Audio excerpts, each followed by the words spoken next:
Bienvenidos a un nuevo episodio de Digital Download. Oops. Good afternoon, good morning, and good day, wherever you may be joining us from. Welcome to a new edition of the Digital Download, the longest running weekly business talk show on LinkedIn Live, now globally syndicated on TuneIn Radio through IBGR, the world's #1 business talk, news and strategy radio network. I will never get there. It's really challenging. But today we are exploring how artificial intelligence is becoming an indispensable teammate for sales professionals, offering new ways of enhance productivity and effectiveness with our panelists.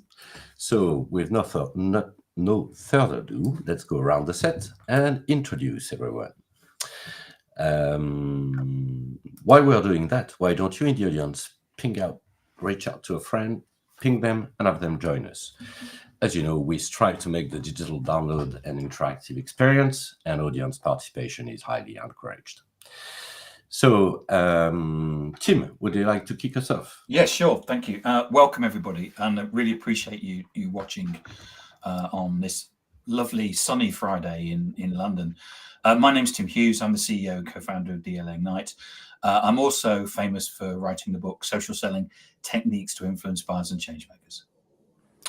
Thank you, Tim. Richard? Oh, good afternoon, everybody. Good to be here. Sunny here up in Cambridge. A relative newbie to social selling, but getting quite addicted to AI and what I believe it can do for us in terms of getting out there and telling a good story. So yeah, delighted to be here and looking forward to a bit of interesting debate. Excellent. Thank you, Richard. Adam? Hi, everybody. I'm Adam Gray. I'm Tim's co-founder at DLA Ignite, and this should be a fascinating conversation. It seems that every day almost there are new ideas and new enhancements in AI, and just trying to keep abreast of those on an ongoing basis seems like it's a challenging thing to do because things are developing so quickly for the better, I hasten to add. Mm-hmm. Indeed, yeah, absolutely. And myself, Bertrand Godillot, I am the founder and managing partner of Odysseus & Co., a very proud DLA Ignite partner. So, as I said, this week we're going to talk about practical ways of integrating AI into social selling. And that's my first question. And my first question is probably going to be for you, Tim. What are some of the practical ways of integrating AI into a social selling strategy? I think in most cases, most people think straight away of content. Because what we do is, even though probably 10 years ago content marketing wasn't a thing, it's now become something. And I think people immediately think what I'll do is I won't write something, I'll actually get AI to create something. But I actually see, and I'm using AI throughout the whole of the sales process, which is, I use social selling through the whole of the sales process. So recently I got tagged on an article which was in German, and I could have gone through the whole process of translating the article, reading the article, and coming up with a response. I just didn't. I just fed it into ChatGPT, and it came up with a response in English, which is what I wanted it in. So, the ability to use it through all of the sales process, I think, shouldn't be underestimated. And I think that I'm going to say something now, which I think that we'll probably end up talking about during the 50 minutes, which is it's not about prompt writing. Prompt writing is interesting, and a kind of I know people have brought out books recently about prompt writing in sales, and it's like, that you should have brought that book out about 3 years ago, because it's not the case now, because of the fact that AI has developed so much that actually it's an ongoing conversation.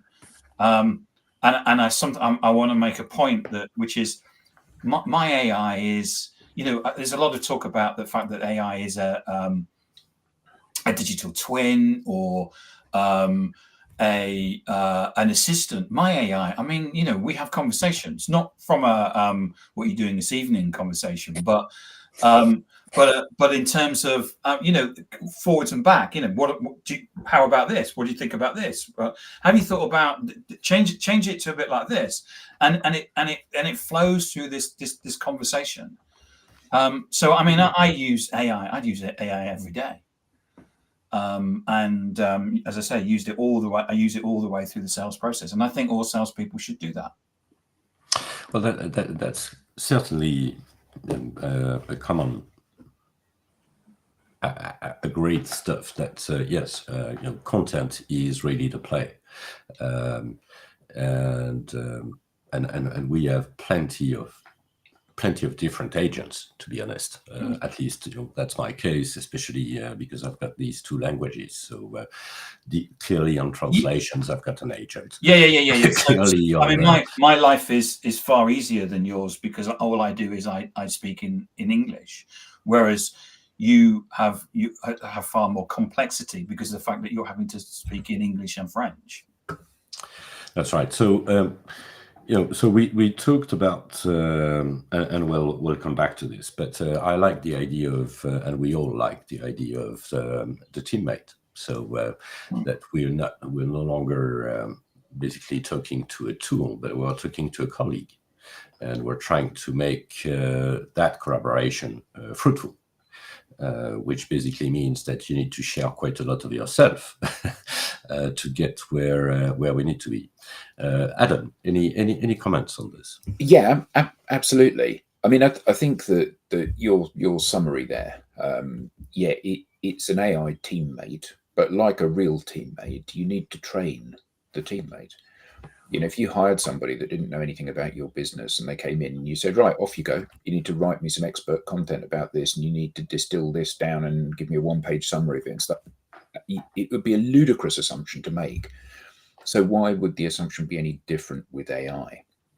And I think that one of the things that is really interesting that, you know, we as a team have all been through the process of this, as Tim said, you know, this backwards and forwards conversation with AI, asking it for what you want, coaching it on what it gives you, refining that, and then often editing it yourself and then giving it back and saying, no, this is what I meant. And it's saying, oh, right, I see what you've done there. Mm-hmm. And I think that this process is a process where many people fall down in how they're thinking about using AI at the moment. So it's very easy to say to ChatGPT or Gemini or Claude or whatever, very easy to say, I would like you to write me a blog about this. And it can do that. Of course it can. And often the blog will, from a content perspective, be quite good. But from a voice perspective, it won't be you. So why ask AI to write you a blog when the marketing team can write you a blog or someone else can write you a blog, none of which are ever going to get read? So it's about getting it to speak as if it were you, from a content perspective. But as we said at the beginning, you know, it's more than just a content creation, though, isn't it? You know, there are so many other things that you can do with this. Yeah, I agree with that. Richard, what's your what's your current point of view on this? You know, what's your experience? I get quite addicted to it because it's like all these things. You test it out on something and you think, wow, that's amazing. You know, I'll try something else, and then you know, I've spent several evenings where I've sat there not wanting to do anything to do with work, and sort of an hour and a half later, I'm still pumping sort of Chat GPT with a few more ideas that have come off the top of my head. But what I've kind of learned is that the more you put in, the better the content that comes out. You know, when I've got a pretty good idea about something that really needs just to be kind of sort of a bit more polished and perhaps sort of articulated in a more articulate way, then I'm really impressed with how it can sort of say what I'm trying to say better than I'm currently trying to say it. And then on the other side of the coin, I see stuff that's posted which is clearly just been regurgitated by AI. So, you've had a question, somebody's posed a question and basically told it to come back with something.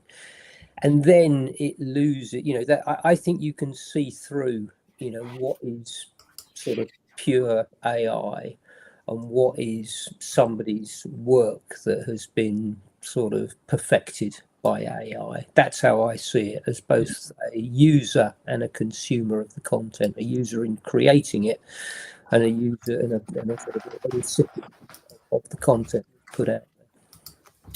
And clearly, there are AIs who are actually able to reverse engineer AI. Yeah. And tell you, this one is this one is 100% AI. This one is 100% human. This one is 50-50. I don't know. Yeah. Though we did try this out recently, just to share this with people, we did try this out recently internally, and we put some pieces that had been written by AI into a particular tool, and it says it had been written by a human. But that was because we'd spent a long time coaching the AI to speak in our voices, wasn't it? True. So already it was sounding like you or me, not sounding like ChatGPT or another LLM. And we'd taken out the dashes that the AI always puts in. When we coach our customers, we go through a journey of that, and that journey starts with their profile. I was wondering whether, because sometimes we face challenges for our customers to actually speak in their own voice about themselves, because speaking about yourself can be a bit of a challenge. And I was wondering, whether if I was just trying to giving a few inputs to an AI, it would actually storytell my professional journey, and I was wondering whether you had some inputs on that, some views on that. Maybe Adam on this. Yeah, and this is really interesting, because up until very recently, I wouldn't exactly say I've been scared of AI, but I've been very skeptical about what AI can do. In as much as, well, I can do it better, and it doesn't take me a day to write a blog, so why would I use AI? But as my LinkedIn profile currently stands, the headline and the about section were written by AI. I spent a long time coaching it, but part of the process for me was around testing whether or not this was of a competent quality or not. And I think that part of the challenge that we have with AI is being able to divorce ourselves from what it is that we've created and look at it objectively. Because, I know what I want to say. AI didn't say it in quite the way that I wanted to say it. Does that make it worse or better or just different? And actually, the only barometer for whether something's good is what does your audience think of it. So if you write a post and your audience loves it, and AI writes a post and your audience doesn't, the truth is reflected in the data, which is, your post was better. But if AI can be as good as you, given that you've coached it and controlled it, and the profile was a similar thing for me. But one of the areas that I find myself really defaulting to AI these days is in researching things.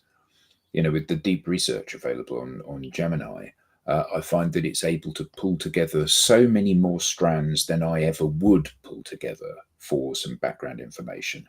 I mean, I could, but in 5 minutes, it trawls 40 websites and compresses them all into a single narrative around this stuff, and that's a week's worth of work for a person. So it's incredibly powerful for that, I find. Yeah, clearly the deep research capability of Gemini, and we usually don't name tools, but this one is absolutely breathtaking, especially on competitive analysis. That is really impressive, and again, I agree. I mean, the number of sources is just absolutely tremendous, and would take weeks for us to put together, clearly.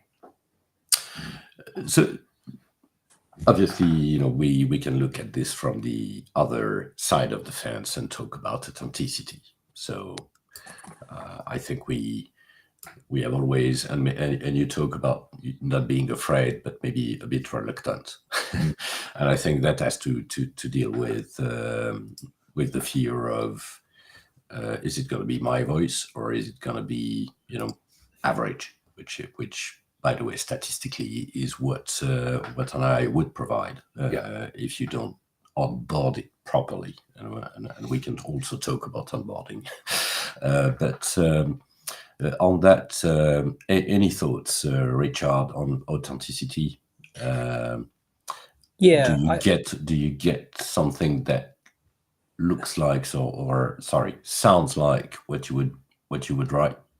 well, interestingly enough, the other afternoon I had a sort of a kind of sort of an idea came into my head, and I kind of sort of whacked it into AI, and I was absolutely astounded with how it kind of sort of quickly turned around that idea into something that was eminently plausible. And I presented to my wife and said, have a read of this, and she said, that's amazing. How did you manage to come up with something like that so quickly? And clearly that was through ChatGPT, and I think it did quite a good job of using my turn of phrase, but that was because some of what I put in was very much using my turn of phrase. But in terms of I think it's a combination. I think from a research perspective, I see it as being very, very useful. It adds to what I put together, but I also use it from I try and have it ghostwrite like me. So I want it to sound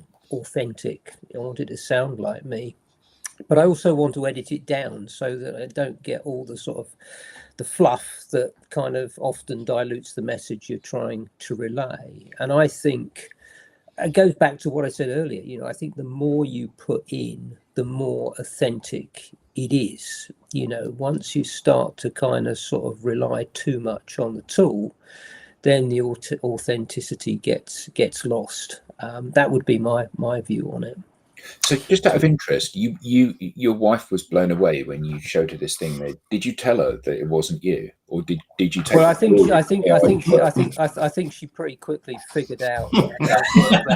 She's known him for a long time. Yeah.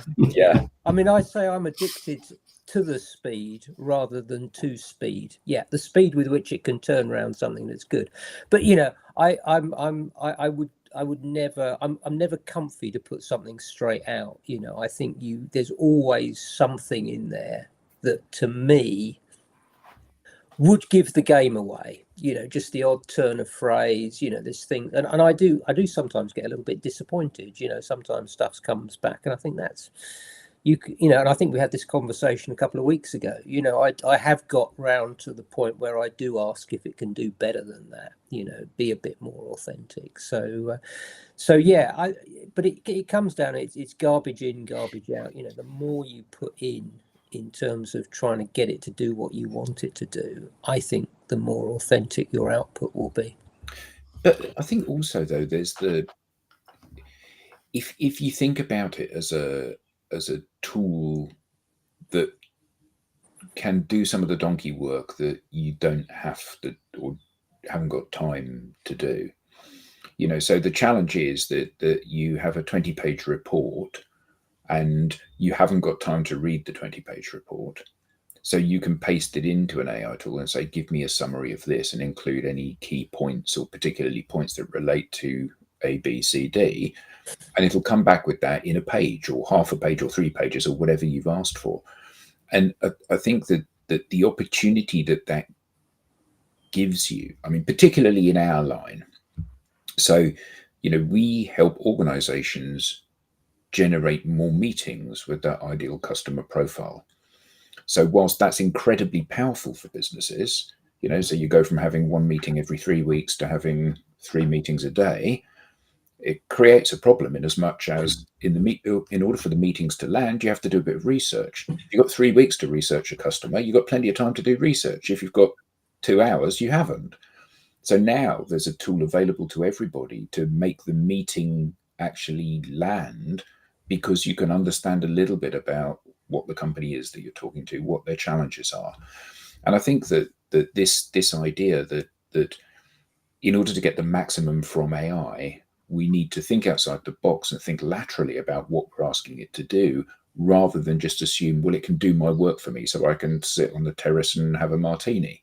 Because actually that's, in my experience, is not how the world works. You actually have to be smart about how you're using this stuff. I think one of the things that people still mistake, or the mistake they make, is that they still think that social media is a sales platform.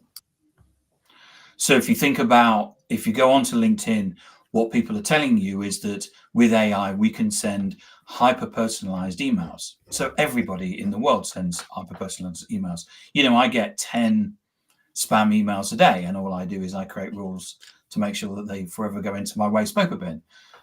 So nobody is reading that stuff. And the feedback that I'm getting from sales leaders is that while email marketing was shite, which is a Northern English term for rubbish, it now doesn't work. And I hear of SDR teams that just don't use it anymore because there's so much. It's so easy to basically set up an AI and basically pump out shite that they don't do it anymore.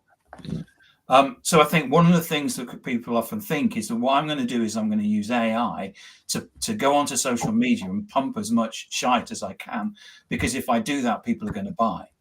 And we go back to the most fundamentals of social media, that social media is not a sales network, it's a social network. So there was a question there, what is social selling? Now, you'll get lots of different views about what social selling is. I was with somebody yesterday who their marketing team is posting brochures on social, and they're saying, and the marketing team is standing up in front of sales saying that they're social selling. So just to clarify, our definition of what social selling is, and I have it here because I have to read it. Our definition of social selling is using your presence and behavior on social media to build influence, make connections, grow relationships and trust, which leads to conversation and commercial interaction. So when we're talking here about social selling, we're not talking about going onto social and spamming people with lots of messages and basically trying to manipulate them to basically connect with us, for us to basically immediately pitch and say, do you want to buy a watch? Or here's a list of our products and services. Because my view, and certainly the data shows, that you'll get a very little response from that. And the more people that do it, the response will go from little to zero. So I think we need to be really careful about, when we talk about AI and about using it in a particular way, that people don't actually see this as, or us think that what we're telling people to do is to spam people until they're dead. Yeah, clearly this is not our approach here, and nor our conviction. And that actually ties extremely nicely into my next question, which is about skill sets. So if you are to use AI in a social selling perspective, what do you think are the skill sets that you need to acquire? And well, I think that in business today, just like I'm old enough to remember when the product before PowerPoint was introduced into the business, so PowerPoint and Excel, you have to, to work in business, you need to understand PowerPoint and Excel and Word. The same is that you need to understand ChatGPT. It's become part of the tool set that we need to use. But I would still say that soft skills, like an ability to actually storytell, is really, really important, which is why I storytold when I started talking about that. It's that ability to tell stories, because what we do is that we remember the stories, we don't remember the facts. And there's a whole bunch of things in terms of basic psychology around stories, which is so important to the way that we articulate things. And being social, I think, is a soft skill that you have to have. When Adam and I started the business 8.5 years ago, very few people were on social. Everybody is on social media now, and nobody ever argues that point. We used to have to justify. 59% of the world's population are on social, 60% are on the world. Now we just don't have to argue it, because we know that you're either on social or you're not taking part in the world as it is today. And so that's another soft skill, and understanding how to have conversations, and those conversations are no different from the way that we would work in normal life. You'd go up to somebody and say, "Hi, how you doing? Have you traveled far? The traffic was terrible today," and have conversations. And if someone holds the door open for you, you say thank you and stuff like that. Normal everyday things are still relevant on digital just as much as it is on analog. Well, more so, because I think that the challenge is that the people that have spam called, and that's always the challenge, isn't it? In the old days, before the days of email, there was a limit to how many letters you could send to people, because there was the cost of the stamp. Yeah, cost to print it, cost to envelope it, time to do that, and cost to post it, which meant that you needed to be fairly well targeted with what you were doing. Then along came digital, and the distribution cost went down to zero. So the question was then, well, I'll just send it to everybody because some of them will buy. And in the early days, that was true.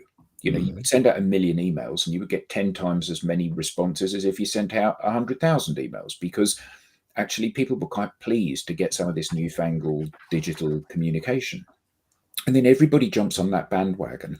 And now every one of us sees that we get dozens or hundreds of emails every single day, and the overwhelming majority of those are garbage.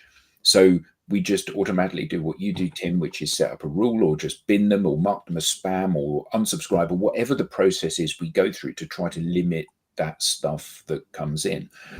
And the challenge that has created, which I think that marketers haven't fully appreciated, is that 1 in 1,000 emails is great and you want to see it, and you miss it because you're too busy piling all of the junk into the rubbish bin.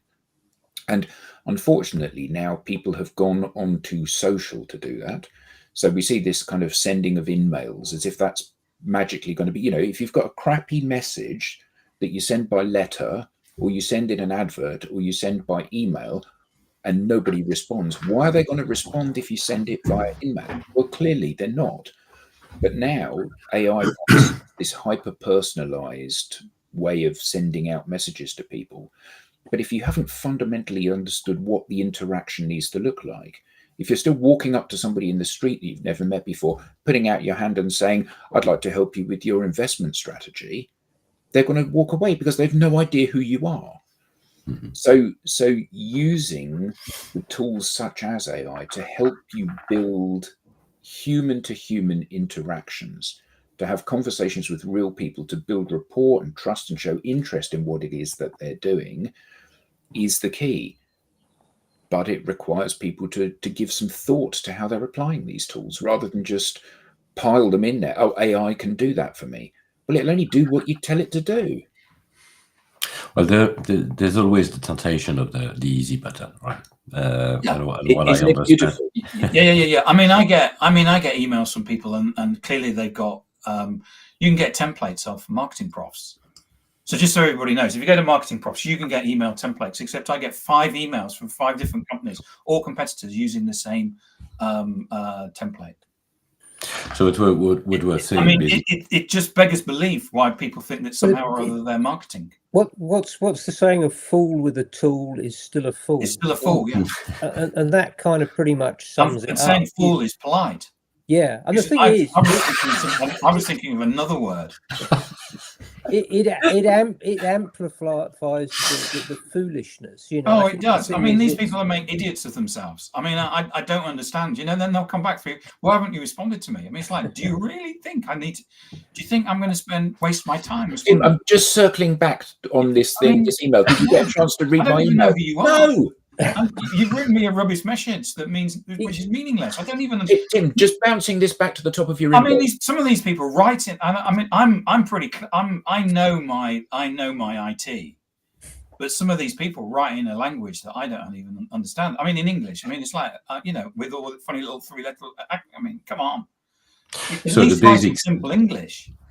So clearly, the basic is, we want to create relationship, and what we're saying is that potentially, well, AI has the potential of augmenting ourselves, and make it easier for us to, or at least, from a maybe more scalable for us. So Adam was saying something the other day, which I thought was great, which is that going back to first principles, you never get a second chance to make a first impression.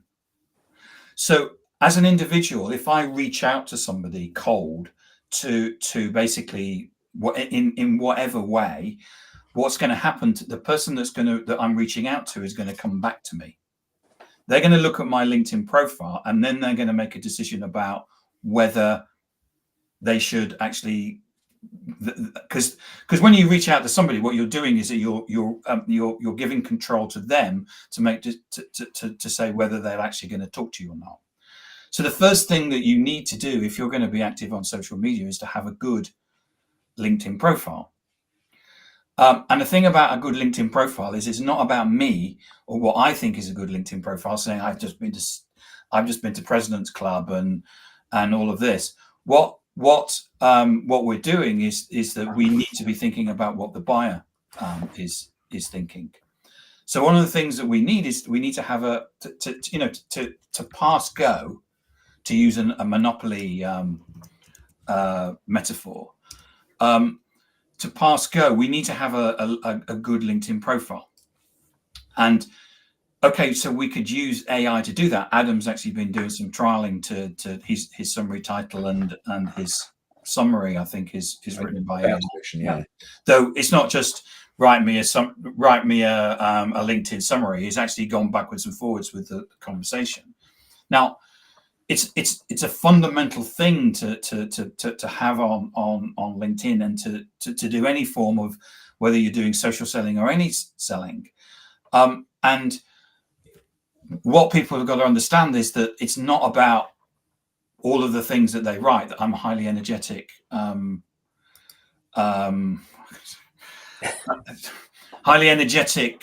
results orientated stuff, because it's meaningless. And again, what we're doing is that we're talking about being human. So what we found, and our research shows, is that the more human that you are when you talk on your LinkedIn profile, which, remember, is your shop window to the world, the more human you are, the more people will lean into you. The more people are going to look at you and go, do you know, Richard looks really interesting. God, he not only is he a fighter pilot, but he knows something about cyber security. And so what happens is that we need to always remember that this isn't just about automating our stuff, but it's also about we need to still have those skills, because this is also about being human. Because the more human you are, the more people are going to want to talk to you, and the more people and conversations you're going to have. Yeah, And this is where there might be a little bit of a paradox, but Absolutely. I'll let Adam drive this. I was going to say that I think that building a relationship on social is a fantastic parallel to the world of dating. It's been a long time since I've done any dating, but the point is that you have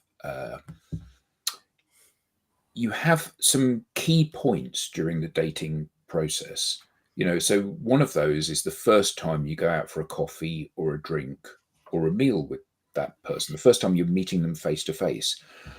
So the stuff that you do before that, you arrange you're going to meet them somewhere, or you're about to try to arrange you're going to meet them somewhere. So you check them out, first of all. You check they're not an axe murderer. You check they're not already married. You check all of this stuff.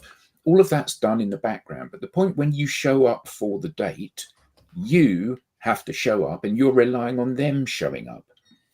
If I went for a date and I sent Tim instead of me because he looks a bit like me, it's like it's going to be it's not going to be a representation of what the person gets if they decide to go on a second date.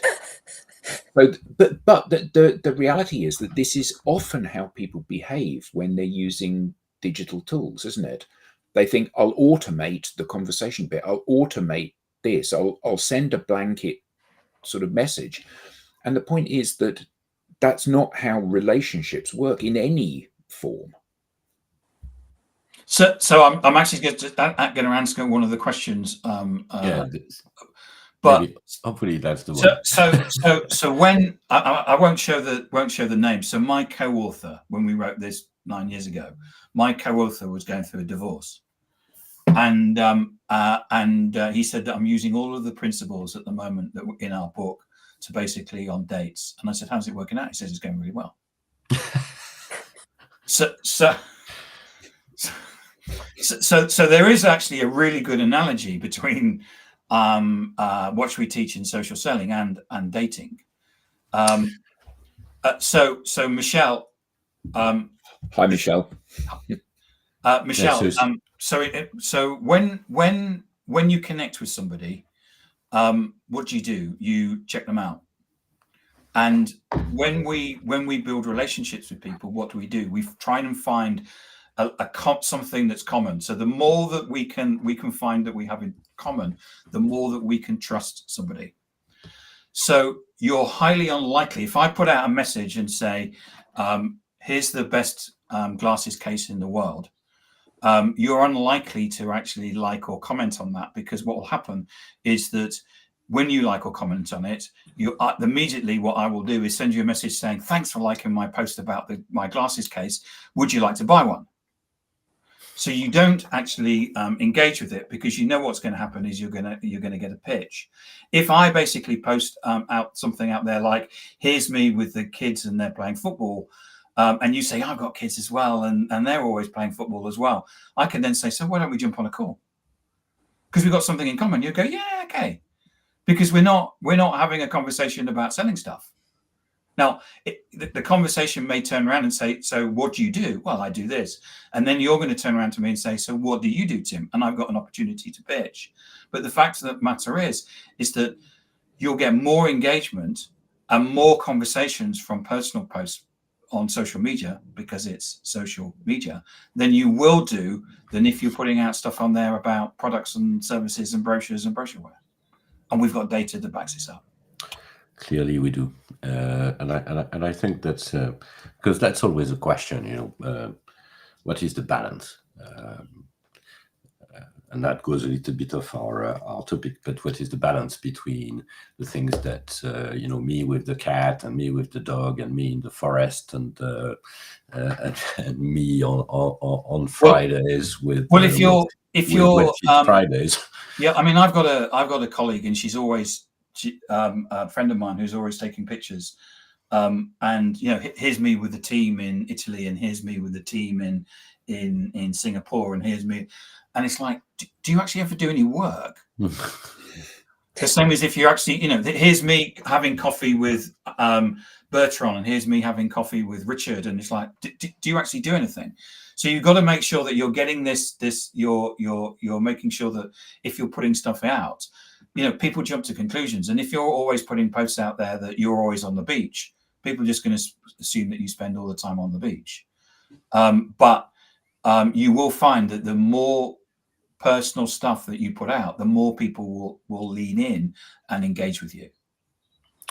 And I think we all have that the data that backs this up in terms of performance. Well, you have of your posts. You took all of it. So Bertrand took all of his posts, got all of the engagement, put it in a spreadsheet, put it into ChatGPT, and said which is the best posts, and they're all personal posts, the best ones. Exactly. Pretty straightforward, and there is obviously an explanation to this. Why? Because this is personal. You're telling a story. I mean, all the things we already discussed. So, and by the way, when we talk about onboarding your AI teammate, that is quite I think a good idea to actually feed your conversation with stuff you've written and the performance of the stuff. So as this is turning into a Q&A with Michelle Hoskin, I'll answer the next question, which is, how does vulnerability play? Yeah, it plays a point. I would agree with you, Michelle. I think people are creating vulnerability posts in ChatGPT and putting them out because what they're doing is that they found out that they or that there's someone somewhere there will be a list of headlines. I've made this big mistake. All of those sort of things, which seem I to resigned. be, I resigned. This is the mistake, and they're all clickbait headlines. And I think in most cases you can see there's a particular format where they've been written, and they've all been done in ChatGPT. But they're getting engagement for those people. I guess quite often what happens is that content goes in ebbs and flows, and what you'll find is that a whole load of people will put those out, and then gradually people will get bored, and it will flow off, and then those people will complain they've got no I think the other thing is, though, that being authentic is about being authentic. So, I've had a really bad day today. Everything's gone wrong, and my wife's left me, and the dog's died. Okay, it's okay to share that post. It's okay to share, this is the worst day of my life because all of these things have happened. Because we all go through times like that when things are not going well. And often our community, I remember when I had cancer, I did a post about it, and you said, Tim, you need to print out all the comments you've got because there's an awful lot of love there. So every time you're feeling down, you can then refer back to that and you can read all of those comments. And I think that this is the thing that a lot of people don't get, is that they do that and they have a vulnerable post. They get a huge amount of engagement on the post. And then the next post is also a vulnerable post, and the next one and the next one. And it moves them from being somebody that's a credible professional person that's having a bad day or has had an incident in their life, through to being somebody whose life is a car crash. And the problem with that is that that's not somebody that you want to do business with, because they're wrapped up in their own problems. And we're all wrapped up in our problems, whatever those problems may be, but actually leading with that is not what people actually want. And, ultimately, less for you, Bertrand, but for the rest of us, we're English, British, so, how are you today? I'm fine, thank you. How are you? Is the correct answer. Well, in French, we say not too bad. Not too bad, all things considered. So my post today was about a post that I saw on LinkedIn last week, which is where somebody had a sales leader had basically put out something saying that they were recruiting, and he reckoned he had the top team, and so he put out a photo of the team, and they were all holding arms like this, and they were all white, and they were all male. And because they were holding arms like this, it came across in America, they call it bro culture. So I actually had females coming to me saying, I would never work at that place. I would never work at that. I would never work at that company, and I would never work for that individual.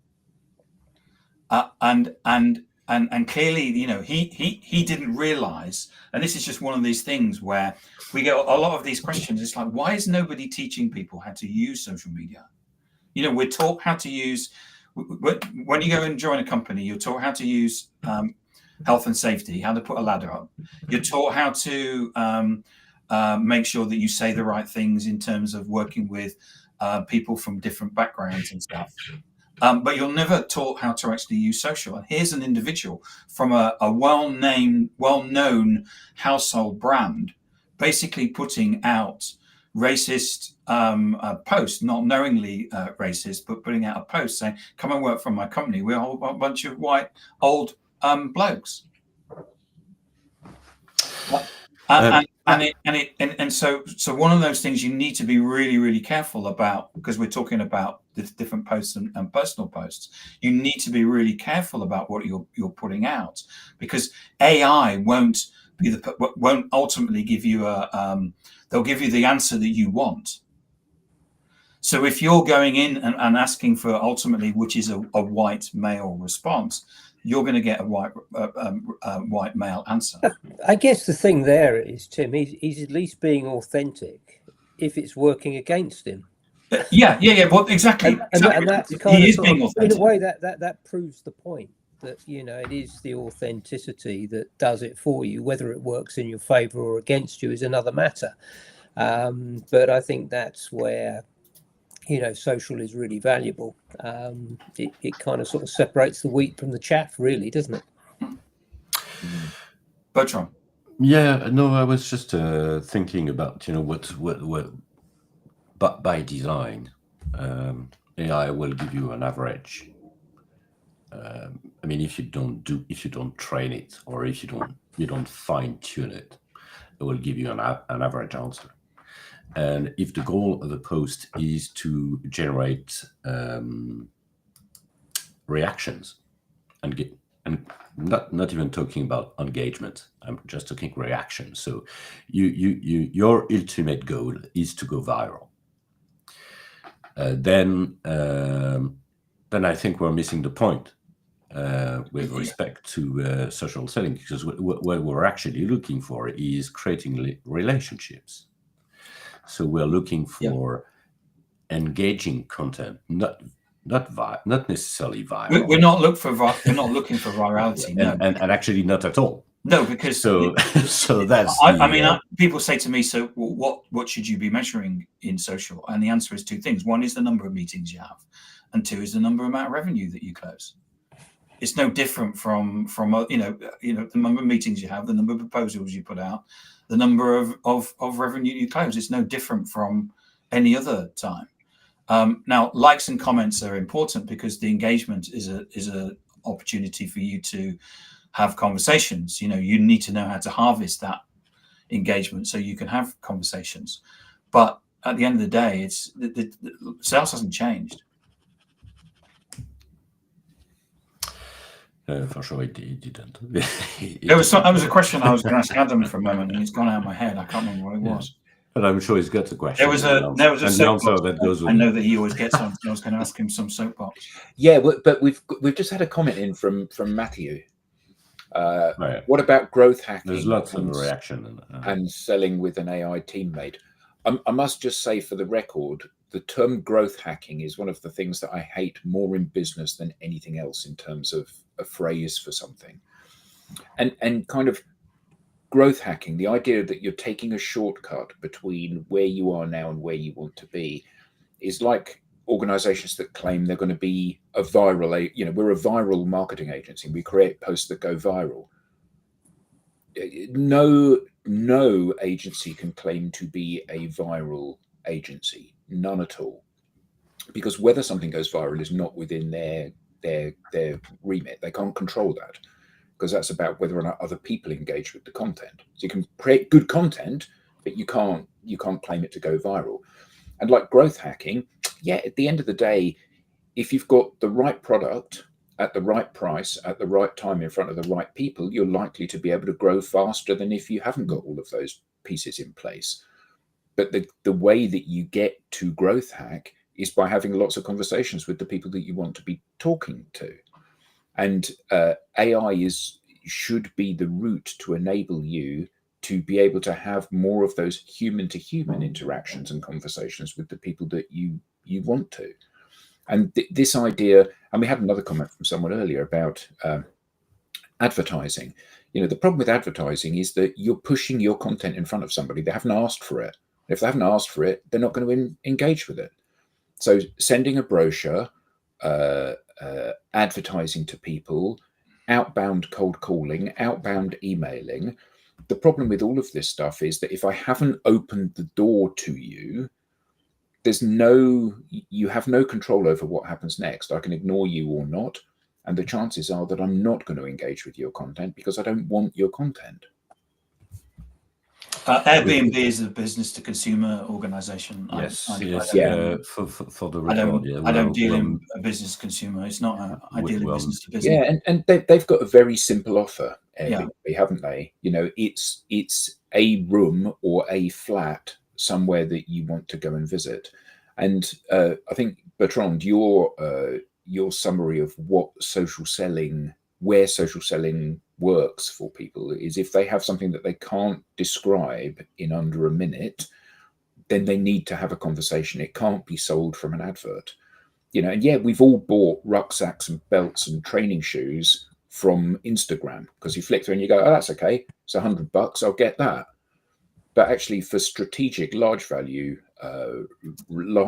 purchases, it doesn't work that way. And I think that quite often people mistake an up market for a down market.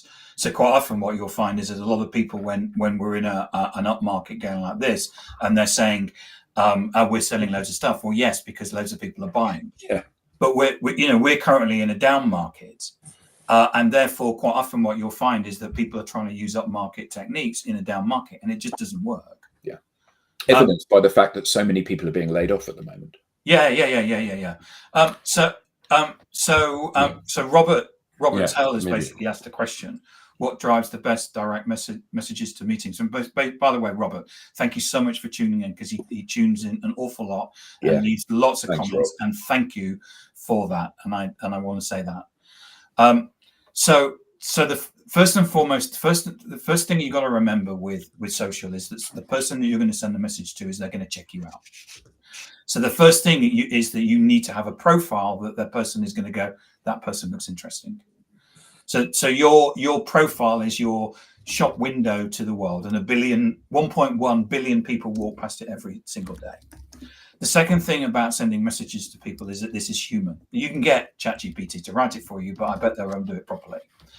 Which is, you've got to remember that the person that you're connecting to it's a human, and you need to show that you're interested in them, not that you're going to try and sell them something.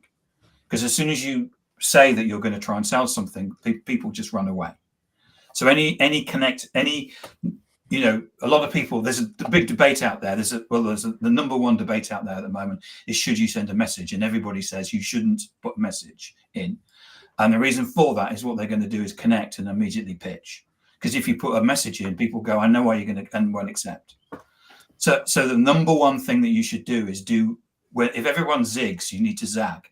The first thing that you need to do is you need to put a message in. And that message is, if I'm going to connect with Richard, that message needs to be Richard-centric. Hey, Richard, I read your post about the fact that you're doing some work with a aircraft company. That sounds really interesting. I'm currently got my father to drive a Spitfire. Can we connect? Richard, first and foremost, if you flatter him and show that there's that level of connection, everybody will connect. And using our benchmark, our clients are getting usually between 60 and 80% acceptance rate on connection requests. So that gives anybody who's watching that a benchmark in terms of what you should be getting. It's possible to get that sort of level. So that answers your question, Robert. And thank you for tuning in. And we have one last question, maybe. I think this one is interesting. So we already discussed that a while ago. I think almost a year ago, on digital avatars. So our thoughts on digital avatars. What is our thoughts on digital avatars, Bertrand? Do we have some thoughts on that? Well, I trust we do. Do we have any thoughts on digital avatars, Adam? We certainly do. Okay. Yeah, but, I think the thing with digital avatars, like anything else in this space, is there is a potential for good. I don't mean for like the greater good of mankind, but I mean there's a potential for them to provide value for people. There is also the potential for abuse. And the key thing is, and I think the key thing that everybody should always be asking as the first question before they deploy a tool, whether that's AI or automation or whatever, is, would this be better, like a better experience for the person that I'm having the engagement with, or better outcomes for me? Would it be better if I did this or I got the tool to do this? So for research, yeah, absolutely better for AI to do it, because it can cover much more ground more quickly and more accurately than I can. For having a conversation, probably not. And that's it's exactly the same with it. I think is the mindset. The mindset is about augmentation. So is this something that is actually helping you scaling without compromising the relationship-driven type of approach that we have. And that is true for working with your AI teammate, and that is true for working with an avatar, which is another mode of AI. At least that's where I stand today. I've been quite impressed, by the way, by the avatars. Yes, we have to close this, and that is painful. But we will be back. We will be back, and I'd like to thank our panelists today for a great session, and the audience whose participation is absolutely outstanding. So thank you so much. We now have a newsletter, by the way. So don't miss an episode. Get the show insights, get the show highlights, and beyond the show insights, and reminders of upcoming episodes. You can scan the QR code on screen, or visit us at digitaldownload.live/newsletter. Thank you so much, guys. Have a great weekend on a sunny and a sunny weekend. Apparently. And before we close out, Bertrand, if people would like to come on the show, what they need to do is they should send you a message, shouldn't they? A direct message on LinkedIn. Yes. That's the best way to move forward. Thank you so much. Cool. Thank you, guys.